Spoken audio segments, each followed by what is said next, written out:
G'day, I'm Shim. This is my masterclass YouTube channel where it all starts with the song. This is Beartooth, I Was Alive. Now, I love this band. I remember the first time I heard them, it was recommended to me through Spotify, and I was like, who the hell is this? Why did I not hear about this earlier? This has been out for a little while, but I am saving it for this video. This is my first listen. I'm going to tell you what I think. We're going to break it down. I like to do song critiques on the first listen, so I apologize to all the Beartooth fans that are like, yo, Shim, you're behind the times. You're 100% right. I'm sorry. I've been busy, but let's dive in.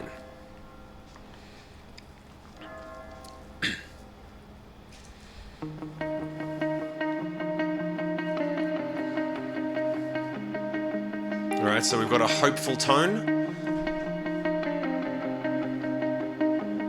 Let the audience know what they're getting into. Not gonna be on my deathbed, knowing I'll be buried in regret.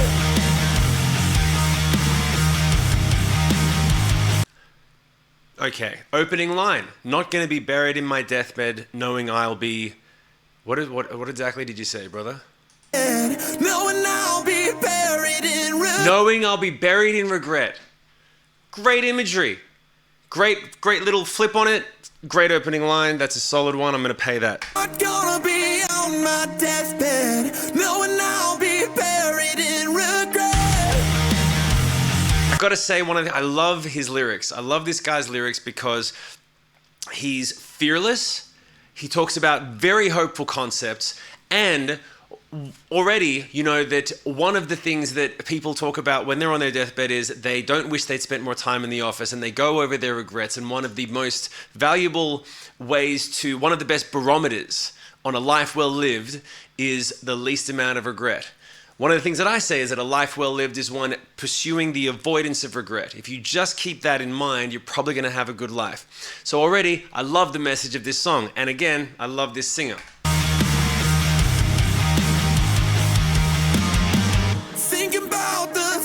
I never did while I'm taking my last breath.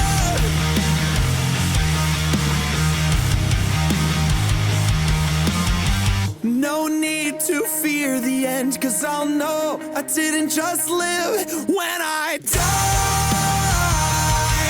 I'll know I didn't just live. I was alive. Great lyric. I'll know I didn't just live. I was alive.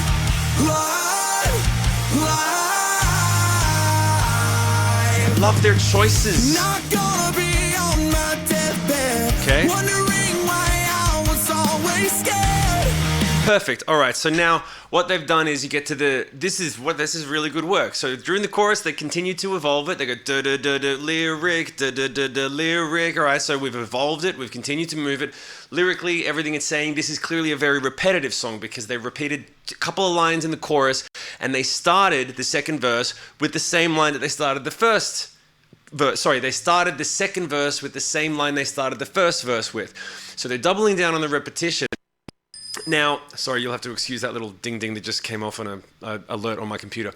So what they're doing is the use of repetition here is great, and sometimes the use of sorry about that glitch. Sometimes the use of repetition is really lame and boring and not worth it. It's just not something that's worth doing, right? It's something that people use because they're lazy. It's something that people use because they're confused. This time, it sounds like they're using repetition because the message is so important that it deserves to be said again. So now, the question is, how much are they going to double down on that concept, and how much are they going to elevate and evolve the song in the second verse, because that's what a second verse is for, right? On my deathbed, wondering why I was always scared.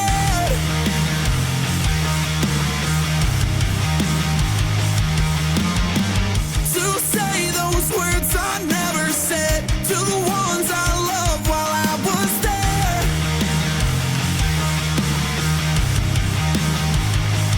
When I die. All right, so now let's talk about this, all right?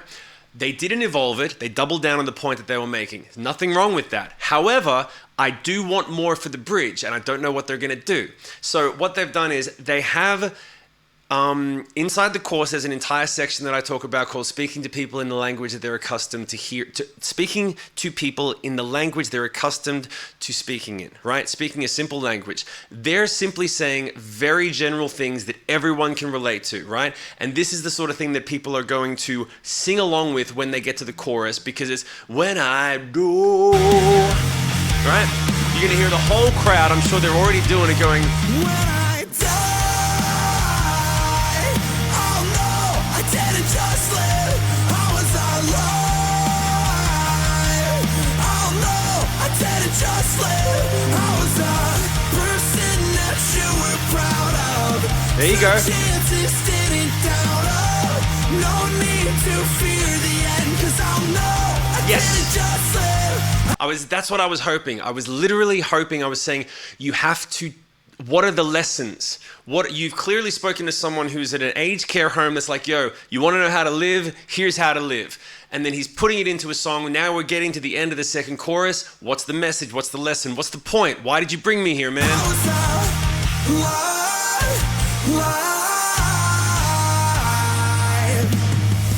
No need to fear the end, 'cause I'll know I didn't just live. No need to fear the end, 'cause I'll know I didn't just live. No need to fear the end, 'cause I'll know I didn't just live. So this is perfect, right? This is a very simple song, very general message, and he's gotten straight to the point of, there's no need to fear the end, because I know I didn't just live, and I'm gonna bet $1 million that we're gonna drop in on the lyric, I was alive. No need to fear the end, 'cause I'll know I didn't just live. When I die, oh no, I didn't just live, I was alive. Okay, so they went a different direction, but it's the same sentiment, okay? It's the same sentiment. Oh no, I didn't just live, I was a person that you were proud of. Took chances, didn't doubt of. No need to fear the end, 'cause I'll know I Good. didn't just live, I was alive. Yeah, perfect. Okay, that's really great structure. That's really great structure. So they didn't give you what you expected on the drop. They dropped back into the chorus, and then they tied everything up really well, right? So, because I love this message here. I know I didn't just live, I was alive, but when they get to the point, Oh no, I didn't just live, I was a person that you were proud of. that's really clever writing. I wasn't, because they've already established this really good stuff, man. They've established I didn't just live, I was alive. I was a person you could be proud of. So they've flipped it, and it really is simple and clean. I was a person you could be proud of. And that's what we all hope for, isn't it? So that's really clever and simple and strong writing. Took chances, didn't doubt of. No need to fear the end, 'cause I'll know I Didn't just live, I was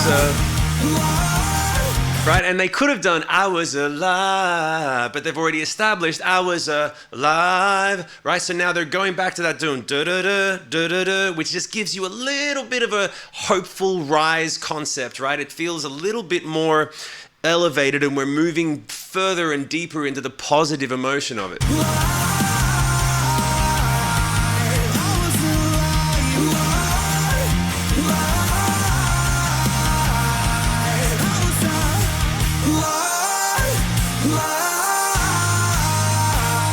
Great. One of my favorite things about this band is how they're so unabashedly positive. They're doing, like, in some of these songs, they're screaming, and the guttural tone in the rhythms, and it's metal as right? It's metal. But the positivity is just, I think that's why their fan base is, and you tell me, if you're a fan, you tell me in the comment section if that's one of the reasons that people are so passionate about this band. Because the dude's getting up there in a pink jacket and a headband and being like, I'm not getting up with torn jeans and chains and bandanas and eyeliner and all the stuff that every other band wears. There's no one else that looks like this guy. The melodies are sick. The message is perfect. And the structuring is really intelligent. So the thing that I'd want you to take away when in the student mindset of what we're talking about is there was such simplicity to this song. However, that one example, right? Let's take that one example. When I die, I want to know I didn't just live, I was alive. And then when they get to the flip, when they get to the second half of the chorus, I want to know I was not alive, I was a person you could be proud of. Taking the opportunity to take the audience member on just a slight left turn, to give them something they're not expecting, but that they are very glad that you gave them, right? They're not suddenly going to a weird key change, they're not doing a weird rhythm, they're not giving you something different for the sake of it. They're giving you something different because the song needed it at that point to stay interesting, but they did it in a way that was seamless. Okay, you didn't feel a speed bump along the way. It just naturally felt like the progression. And that's the stuff that gives you a good emotional response that makes you want to hit play again. And that's the only job as a songwriter, to give the person a solid, clear, connective, emotional response that makes them want to hear the song again. At that point, you've done your job as an artist and you might even have a career. I hope you guys enjoyed this video. If you got any value from it, please let me know in the comments section. Do the YouTube thing with the like and subscribe. And in the meantime, stay fearless until I see you next time. Thank you.